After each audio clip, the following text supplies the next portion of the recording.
Some of you, or your parents, have probably played the lottery, picking a set of numbers, hoping they match the ping pong balls that pop out of that whirly spinning drum. Get the numbers right and you win. Big. But you wouldn't want to win, or even play, the lottery that Shirley Jackson describes in her 1947 story by that same name. The story starts right in on describing the detailed procedures of a small, nameless village's annual lottery, held on June 27th, since the very founding of the village, which was at least 77 years ago, as the currently oldest member of the community has been participating in, though yet to win, the lottery for his whole life. While we're not given a specific location, undoubtedly so that we can situate this village as near as our imaginations dare, or as far as our fragile psyches need, the population of 300 and the villagers' discussion of farming puts our story in a presumably rural setting. The village and the villagers seem normal enough. Awaiting the commencement of the lottery, they chat idly, if a bit distractedly, about taxes and tractors. The boys ignore their mothers' entreaties to behave, until sterner fathers issue unmistakable orders. Girls wait patiently along with their mothers. At 10 a.m., a Mr. Summers, organizer of this and other civic events in the village, ceremoniously brings forth a black wooden box filled with small slips of paper, one of which has a large black dot drawn in the center. The male heads of households come forward in turn and draw out one slip. When all have had their turn, each man opens his paper to see if he has drawn the black dot. The whole family, wife, children, unmarried daughters of the unfortunate winner, each undergo a second round drawing with as many slips as there are family members, again, including one slip with a black dot. The unfortunate family member who draws the black dot this time is summarily stoned to death. Upon completing this otherwise gruesome work, the surviving villagers proceed on to their noon dinner. A 2-hour spectacle, intense and grisly, but willingly entered into by the villagers. The initial publication of the lottery by the New Yorker magazine in 1947 was met with bewilderment, anger, and confusion.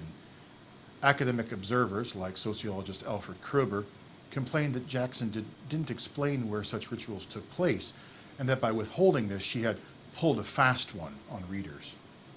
Literary critics, whether they liked it or loathed it, and there was plenty of both, professed to be stumped or have no idea what the story was about. Jackson herself gave a variety of explanations, but the most frequent was that she hoped that by setting a particularly brutal ancient ritual in the present, and as she has it, in her own village, she might shock readers with the graphic dramatization of the pointless violence and general inhumanity in their own lives. Man's inhumanity to man is rendered clearly by the narrative's grisly conclusion, and we're compelled to face not only that such violence and inhumanity pervades our lives, but that it emanates from us.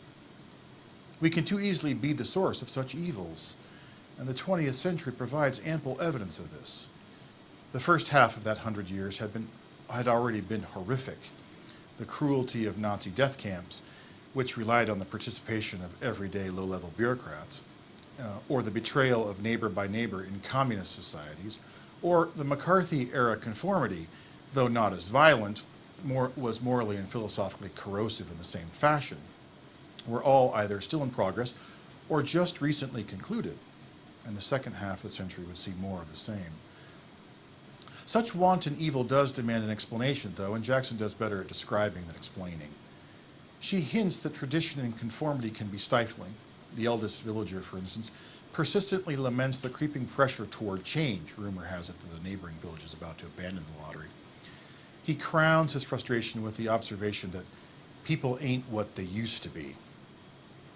In what could seem like an early throwaway scene, Jackson's observation of male-female relational dynamics and maternal authority's weakness compared to paternal might actually reveal another explanation. As a faculty wife in a small college town, Jackson's known to have expressed her frustration about feeling both out of place and irrelevant. It's easy to imagine that in the shifting social and political climate that would ultimately generate an upsurge of activist energy in women around the country, Jackson might have felt trapped or even burdened by the traditional social orderings of her life. Tessie Hutchinson, whom we assume to be Jackson's doppelganger, embodies two important, if seemingly irreconcilable, patterns. First, she is the dutiful foundation of domestic structure and goodness, But after winning the lottery and confronted with her own imminent death by stoning, she melts into claims of unfairness at a process she had willingly consented to. And here may be the most disorienting depiction of the disconcerting that we face. Most everybody I know always asks, why does she stay, or why does anybody stay? Indeed, we see in snippets of her dialogue and in her reaction that somewhere she knows she ought to go. Should have gone a long time ago. But she hasn't, and she doesn't. We can only assume that Tessie, about to become this year's lottery victim, had played her own violent part in last year's lottery proceedings. In other words, we must face the fact that we are both perpetrator and victim of the unpleasant, harsh, and even cruel things that people do. And we know we ought to do something. We ought to act. But we don't. And we can't explain why not. And it kills us.